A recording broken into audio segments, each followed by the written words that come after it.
Hard to believe this is almost a decade ago. The 1984 U.S. Olympic Five, who all got together under the tutelage of Lou Duva and Main Events.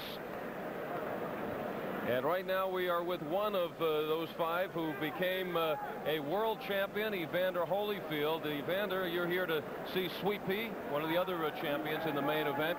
And just quickly, did that 7th round remind you of anything? Well, it did. It showed that both guys had heart and determination, pretty much just like the 10th round of Bo and myself. You know, we talked before your fight with Riddick Bowe about the lack of respect for Evander Holyfield as a champion. Do you find it somewhat ironic in defeat that you've gained now that respect and praise? Well, you know, I feel that it's things that some of the people didn't know because I wasn't tested. You know, in the Bowe fight, it showed a lot of different things to the people that, you know, I have that determination, I have that drive, and it's not necessary as a big man, it's just a fight that's an individual. Once a champ, always a champ, Evander. What are you doing now with your time? Well, right now I'm just still contemplating on whether I'm going to come back or not. I come out and support my teammates from the Olympics, and I'm just having a good time. Watching them has to make you want to get back in there. You see them going through their training routine. Doesn't it make you want to get back in there again? Not right now. Not yet, huh? Not yet. It will. Evander, if you came back, what would the reason be? Well, it'd be more because a lot of people want me to come back. You know, one thing, you know, I've been a champion and I reached the goal, and I thank God for letting me reach that pinnacle. Now if it was just up to me, I wouldn't fight anymore. But so many people keep reminding me, man, you know, you're such a good role model, and, you know, the sport's going to really miss you. And, you know, somehow it touched me and made me want to come back one more time. If you came back, would it be specifically to fight Riddick Bowe? Would that be the only reason you would come back? Well, I would come back to get the championship if I come back. If Bowe is there, then, of course, I would love to fight him. If it's not someone else the champion, then I would fight them. Isn't there a mandatory rematch for Bowe to fight you? I believe it's the second fight for him. Well, I don't know. You know, I haven't talked to my promoters, and I really don't know. If Bowe bypasses a fight with Lennox Lewis and fights Foreman or anybody else, and Lewis becomes a champion, would you be interested in fighting Lennox Lewis? Sure, I'd fight anybody if I choose to come back. Is there any timetable? Do you know when this decision may be made? 40. Huh? Yeah, you have until you're 40 years old, right? Well, you know, I feel that, you know, in about 2 months, I would know. Sometime in January, I might know. It's just one of them things where that after a fight, I usually feel kind of sour anyway.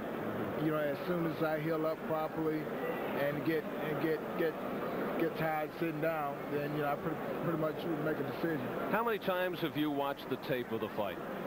About 6 or 7 times, probably more. Yeah.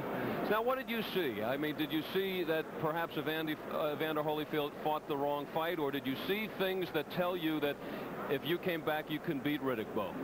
Well, you know, look, I felt that I fought a good fight, and I did the things that I really wanted to do. I wish I would have jabbed a little bit more, been a little bit more busy.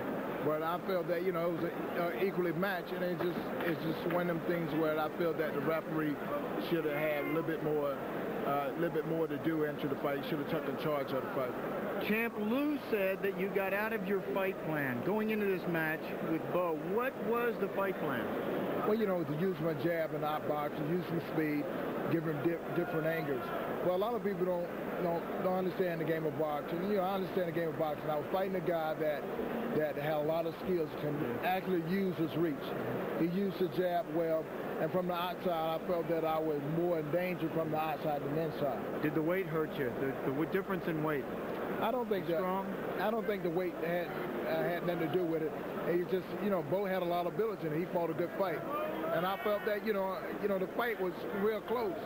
And but, you know, I was a champion, and, you know, it could have went to me more so than to Bowe. You bet. All right, just a couple other questions. If Riddick Bowe does fight George Foreman, who you fought, does Foreman have a shot of beating him? Well, yeah, I think any man get in the ring have a chance, but you know, for his ability, Bowe have everything that it takes to win. And you know, with heavyweights, one shot can get you out of there. But if I had to pick somebody, I would pick Bowe. How about Bo Lewis? Well, you know, I think Bo have a little bit more than Lennox Lewis. Lennox Lewis is a good fighter as well. And it will still come down to will and determination. When you have two guys even more talented like Bo and Lewis, it just comes down to which guy wanted the most. You got to watch out. Al holds you to these predictions. He's always ribbing me. We'll check on that. We thank you for joining us tonight, and enjoy this main event. I know you came here to see Sweet Pea Whitaker, your good close friend. Thank you. Yeah. All right, Evander Holyfield, and Sweet Pea is coming up in our main event, a world champion in his own right.